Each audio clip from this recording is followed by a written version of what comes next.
Hello!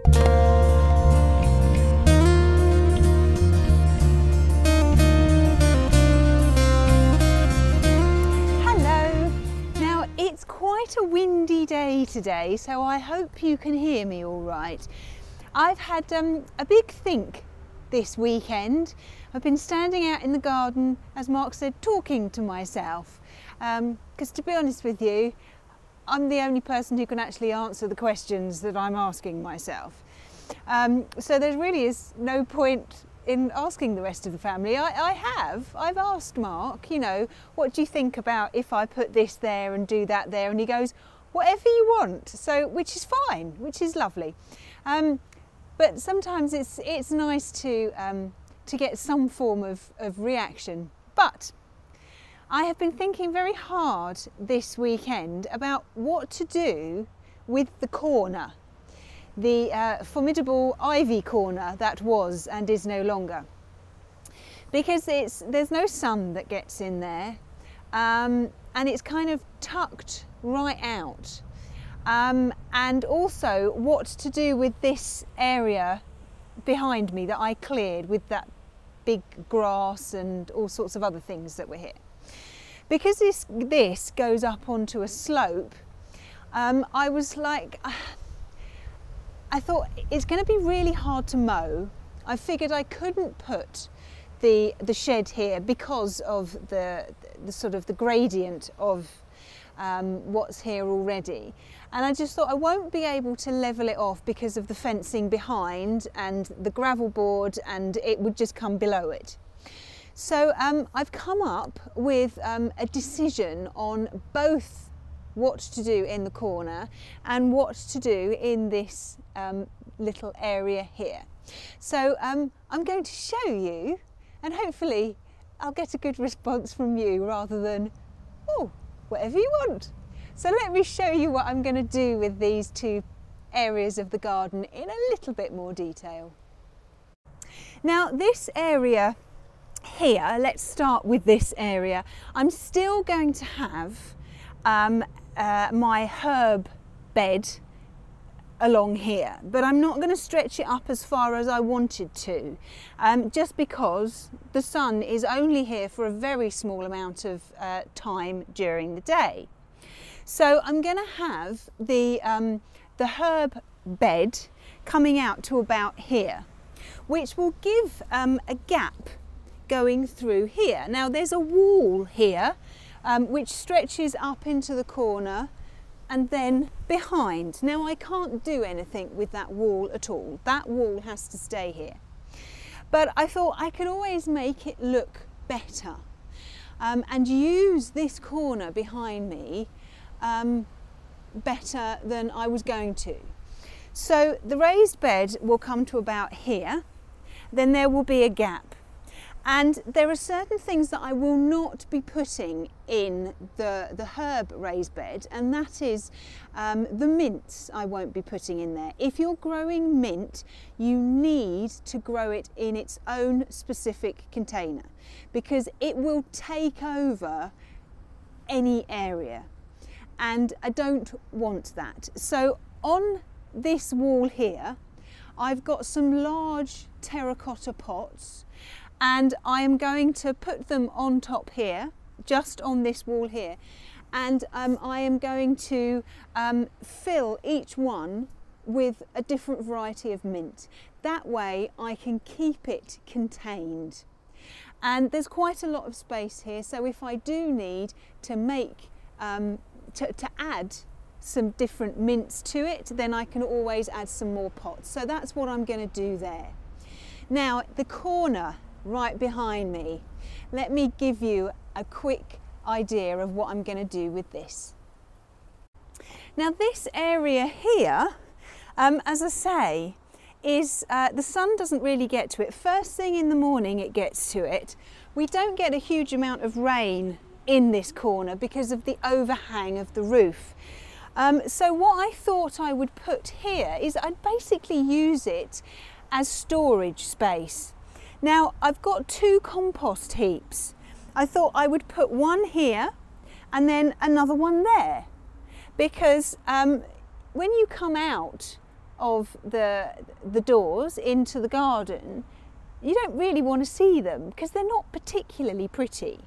So I thought maybe if I hid them away in the corner here, and because the compost heaps I've got, they're plastic on the outside, they will keep, they won't rot basically, and therefore they won't rot this, but I will leave a little bit of a gap, I think between the house and the compost. And so I thought that might be good. There's still going to be a little bit of space up in the corner, and I thought up in this corner again I can store something. So I was just thinking up in the corner here, out of the way, because it's very tall. Where are you going to hide your bean poles when you're not using them, and all your bamboo canes?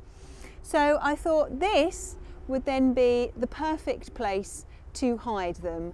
I'll get a box that I can sort of put them all in so that they don't go wandering all over the place, and I can actually keep them contained in one area. So basically this area up here in the corner is going to be a storage corner, but it will not be in full view, and it will be hidden to a certain degree by the plants that go up there and the herb bed that's over here. But all I need to do now is to actually move the compost heaps up here and put the canes up here. But I'm not going to show you that, I'm just going to tell you that's what I'm going to do, because it's not very exciting. But let's now look at this bed that's over here, the one that had the big grasses in and all sorts of other things, because that is an exciting one. Now this area here, I originally, as I say, wanted to put a little sort of plastic shed where all my tools were in it, but it actually goes on a little gradient hill, and obviously I then can't do that. It's not possible to either level this area because of the fence at the back, because you've got the gravel board, and there's the base of the gravel board there, so I can't level it off. Sort of trying to make it up would be really difficult. So I was thinking I must be able to plant something here that will be suitable, and I can sort of meet it halfway. It wouldn't be, even if I grassed this whole area, it wouldn't be very easy to mow. And I just thought, well, hang on a minute, I'm sure I can do something better with this space than just grassing it. So I came up with a plan yesterday. I'm standing here thinking, what on earth can I do? And I thought, well, do you know what? It needs a little bit of a raised bed. It needs something here that will grow tall, because at the top of this fence I want to attach my nesting box for my little birdies. But obviously they need a little bit of sort of protection around them. And the area that the top of the fence here gets a little bit of sun, doesn't get over hot, because birds don't like their nesting boxes to be south facing. They prefer them to be in sort of a cooler side, because if it's south facing it just gets too hot. So this would be hopefully an ideal place for them to go. So I wanted something that would grow up.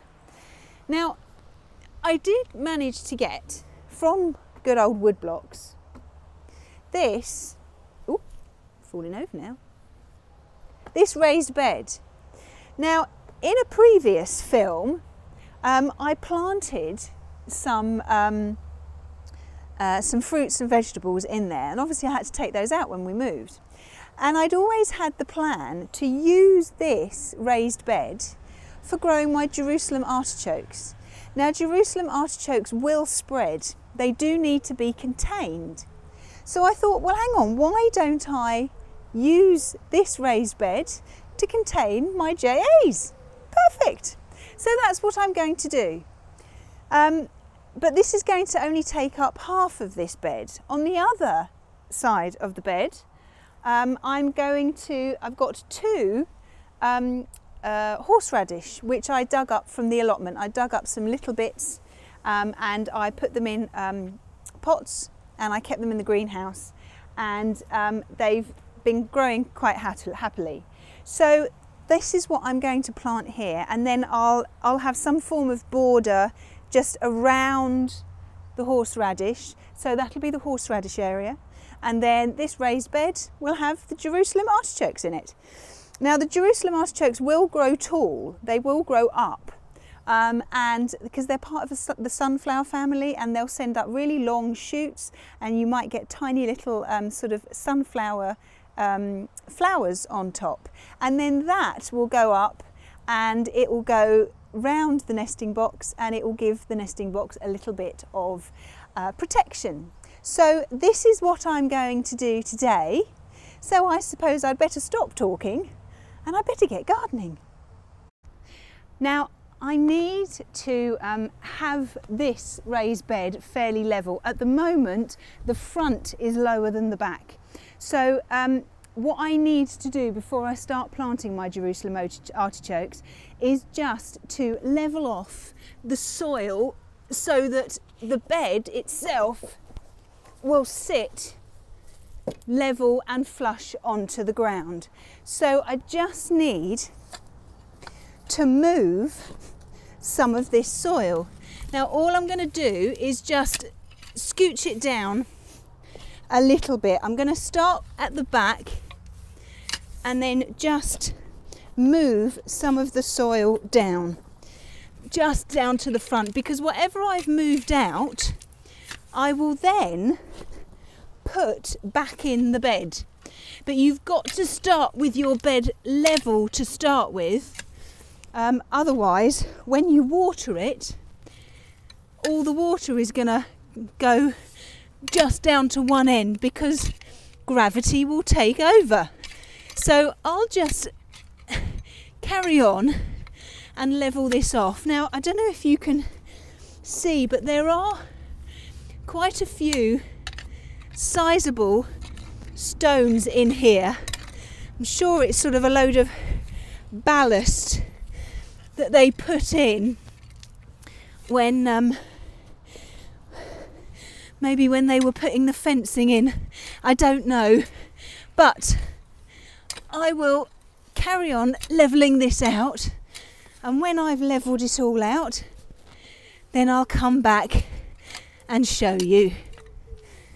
Now as you can see, I have levelled this off. I've just dug down and levelled off, so now the raised bed sits nice and level in the soil. It's not on a slant anymore. Once you've got it in, you need to check that it is actually level. Now the easiest way to do this is obviously with a spirit level. If the bubble is in the middle section here, then you know that it's level. Now obviously, how am I supposed to do it when it's not long enough? Well, it's very easy. You just get a piece of wood and you lay the wood across it, and then you put your spirit level on top. Actually, let's do it diagonal, I think. And as long as it's fairly, it needs to go up a little bit. As long as it's fairly level or near enough, let's just feed a little bit more soil in that side. Excellent, that's good. And let's just test it the other side, and that's perfect. So now we know that this bed is nice and level. So all I'm going to do now is I'm just going to fill in any gaps round the outside, and then any soil that I've got left I'm going to just put in the middle. So I'll do that, and when I've got it all nice and snug, then I'll come back and I'll show you. So I have evened up the soil, filled in all the gaps round by this little raised bed. Any of the extra soil that I dug out, I've put in the raised bed in the base, because that will help with drainage. Any grass will actually, I'll allow to grow up to this point, up to it. So I won't lay any seed at the moment because it's early September. I think it's the 11th of September today. So it's actually getting a little bit too late for sowing grass seed and expecting it to grow. So what I will do is I will leave this area here, see what happens over the winter. If some grass does start to grow, but it's still very, very patchy, then in the spring, what I'll do is I'll sow some grass seed on here just to fill in the gaps. If, however, when I come to spring, if there's grass all over it and it's practically full, then I'll just leave it. So I'm gonna, for the time being, just leave it as it is and see next spring what it's like. Now this space on the other side, on the left-hand side, I am going to put in my 2 horseradish. Now horseradish, remember, they do start, my horseradish I got from Victoriana, 8 years ago, and it was in a 3-inch pot, and it takes about 1 or 2 years to get settled, and then once it's settled it starts springing up all over the place. So you need to make sure that if you do grow horseradish that you give it lots of space to spread. Now this area here is perfect. It's a little bit rustic, shall we say, because it will grow basically anywhere. And it's got lots of space to expand, it's got areas to fill out on both sides. There are a few stones in here, which is fine because it'll help with the drainage. So I'm not going to plant them close together, I'm going to plant one sort of diagonal corners to them, so that it will sort of come over and just sort of, it's got lots of space to spread. So transplanting horseradish is very easy. All I did was I dug up a chunk, stuck it in some soil, and then it's fine. You may well find that the leaves will die. Don't worry, it will come back. It is one of the hardiest, most resilient plants I've ever known. So it's been sitting in these pots since I dug it up in, must have been March, I guess, because I left the allotment beginning of April. So it's been absolutely fine. So I'm just going to dig a nice big hole to put it in. I won't harvest any obviously this year, because you tend to harvest it at the end of the season when the leaves start to go brown. I won't harvest any this year because I'm going to leave it to get settled. I will see what it's like this time next year, if I want to harvest some of that then. Otherwise I'll just leave it to get used to the soil. So dig a nice deep hole, a little bit bigger than the pot that it's actually in. Okay, now the further I get down to this soil, the more clayified it gets. But even still, it's not bad, actually. So, ooh, there we go. I think that might be big enough. So we'll just turn it upside down and I would say give it a pat on its bottom, but it popped out very easily. Now all these roots have just come from it as it's been growing in the pot. So it's just in normal multi-purpose compost. I just popped it in there and left it. Okay, so I'll pop that in the hole. Perfect. And then I'll just fill in any space around it with any of the soil that I took out. I'll give it a good push down so it's nice and firm. There we go. And then any excess soil I'm going to put in that raised bed. I will gradually fill this up, which is good. There we are. So there's one done. I'll just do the other one, and when I've done that, I'll come back to you. So I've got both of them in, and I've made sure that I've firmed them both in. Now, because this section is on a little bit of a gradient, I want to stop the soil from running down onto the grass. So what I'm going to do is I'm going to bash in some of this log roll. It will blend in really nicely with the raised bed here and the raised bed that I'll have over there. And because I'll have it fairly close to the plant, the horseradish, it will, over the course of several years, it will sort of, you know, cascade, hopefully, over. But I want to continue the line from the raised bed, so I'm going to bash this in, and you can get this in different heights. This is actually the shorter of the ones that you can get, and you can get it about this high. You can get smaller log rolls, but I like this one because I think it's all just the right size. Sometimes you can get the long ones where you just put the end spikes in, but if you want to do a curved bed, obviously the straight ones are no good because you can't curve them, whereas these ones you can bend to whatever shape you want because on the back they've got wire. So you can bash these down as far as you want. I would suggest using a mallet, a good mallet. A hammer isn't heavy enough.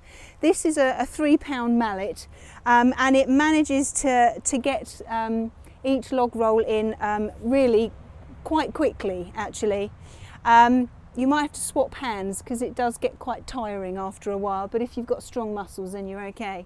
So I'm going to bring this down here and then I'm going to curve it up to the wall. Now obviously this is too long, so all you need to do to cut it off is to use a pair of pliers, and you can just snip the wire at the back and cut off what you don't need. So I will do this and then I will show you when I'm done. So as you can see, I've got both the compost heaps in the corner now, and I've put all the canes and the bits for the fruit cage in the corner as well, so therefore they're hidden, and it's a good place for them to go. It's just about the right size. Here are the 2 horseradish, and I've bashed in the log roll. It's nice and sturdy. The good thing about the log roll is if one of these goes rotten, you can just use some pliers and unclip it and then insert another one. Okay, so it doesn't really matter. Then I've got the raised bed there, which I will put in the Jerusalem artichokes, but I just need some more soil to go in there. I will move some, I think, from various beds, and as I sort pots out, I'll put them in there, but I'll most probably end up putting some compost in there as well. There's some horses next door but one, so I might even go and get some manure from them. But this whole area here and this little bit round here, I will leave for the grass to grow. So the raised bed will come up here, and then sort of anything in between will be grass. So it looks a little bit of a mess at the moment, but hopefully by next summer it will look absolutely perfect. So all I need to do now is I need to hang the bird box up. I'm going to attach it up here to the top rung there, and there we go. I'll hang it up there. I'll use a couple of screws just to screw it in, and then hopefully in the spring I might have some little tits in there, or some other birds. I've got loads of little birds that fly around here, sparrows and all sorts. I've got a bird feeder and they keep emptying it. I have to keep filling it about every 3 or 4 days, and they keep going in and saying hello to the chickens, and the chickens don't really bother with them at all. Yes, hopefully I'll have some other birds, and I get robins and all sorts in here. It's wonderful. So that's it for the day. I hope you found what I've shown you useful, and I look forward to seeing you soon. Bye bye.